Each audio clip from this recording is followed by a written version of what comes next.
what I really want for you guys is to be able to trust your own way. To trust your own way.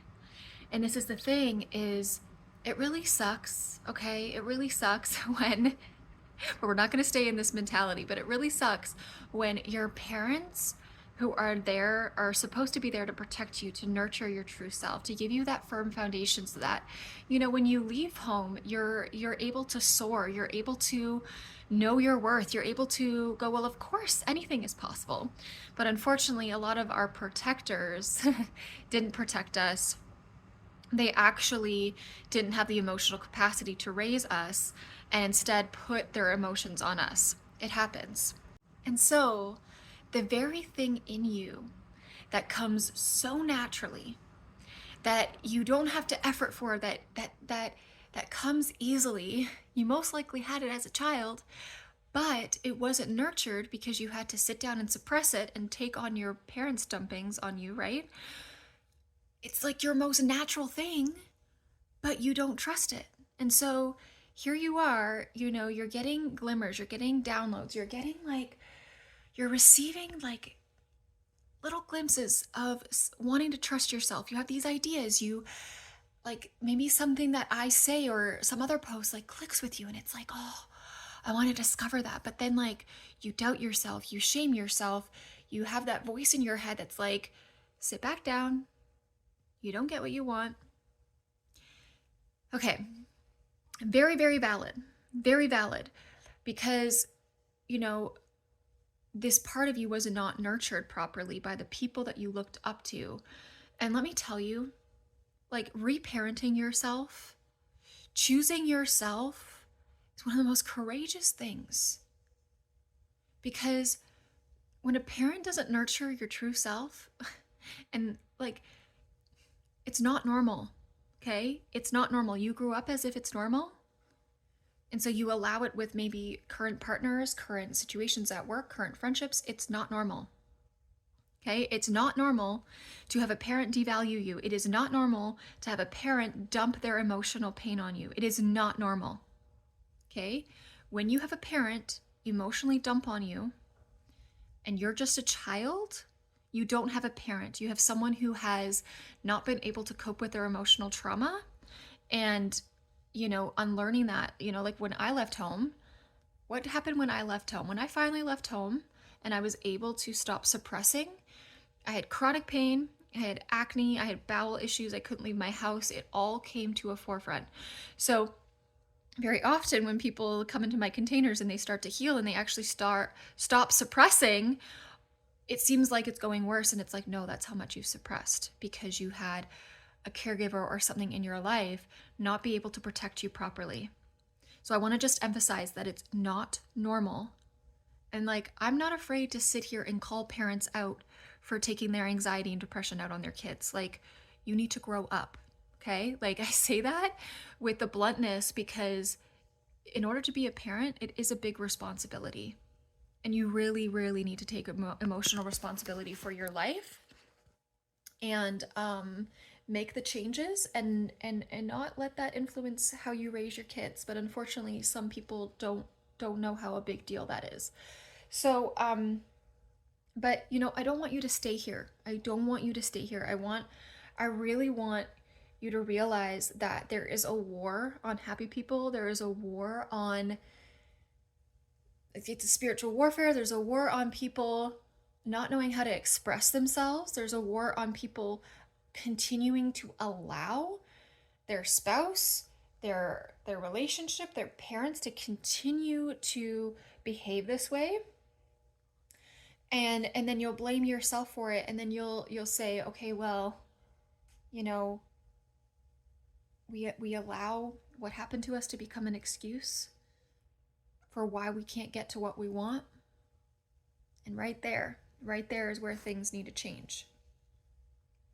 Because so many of you that didn't have the proper nourishment in childhood, you have this mindset, and it's coming from a very valid place, but it's like, I don't want to lose anything.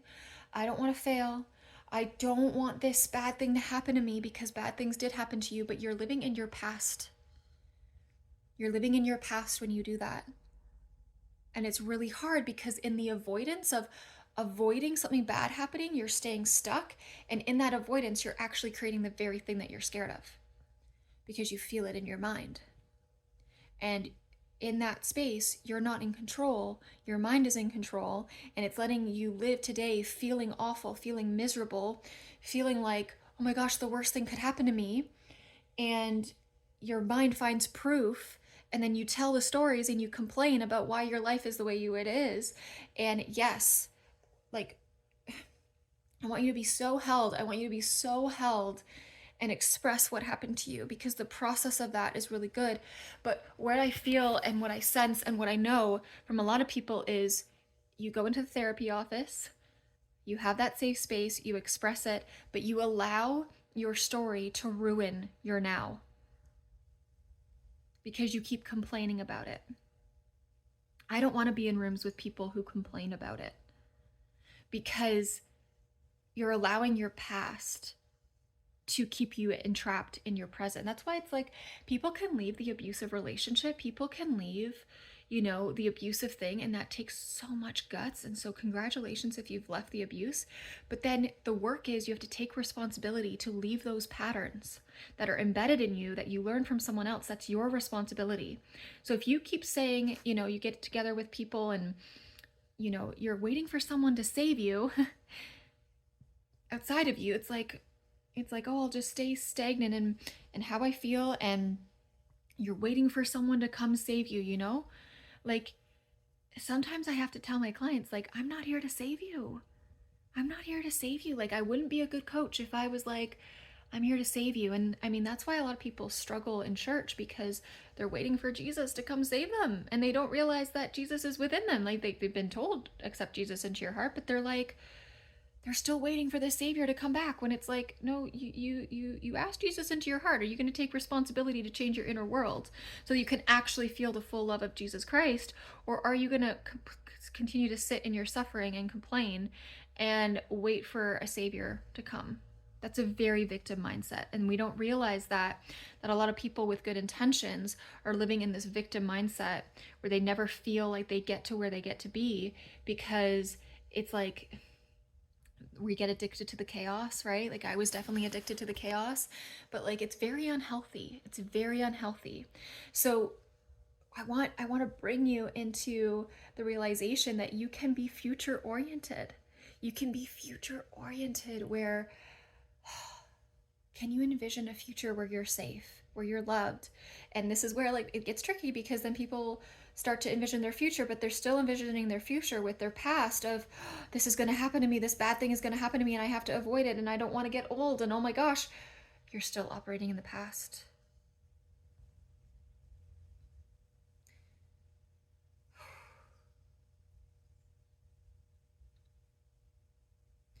The worst thing that happened to you, what if it was delivered to you so that you could own your power? And it could be the very thing that you use to transmute your life, all your pain, into something so good.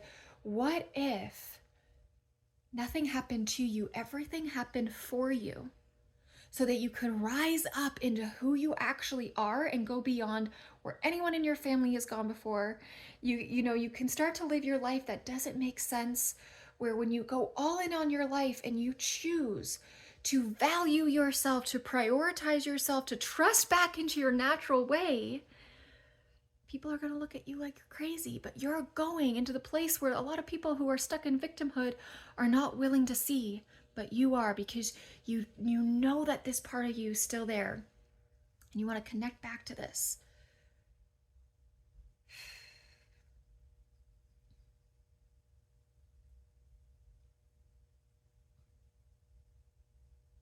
The things that you do today should give you life.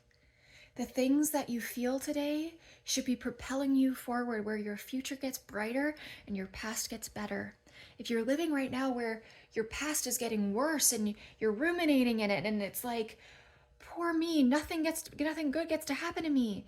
Okay, something did happen to you. I want to give you that space. I'm going to validate the shit out of you because you deserve a safe space to express.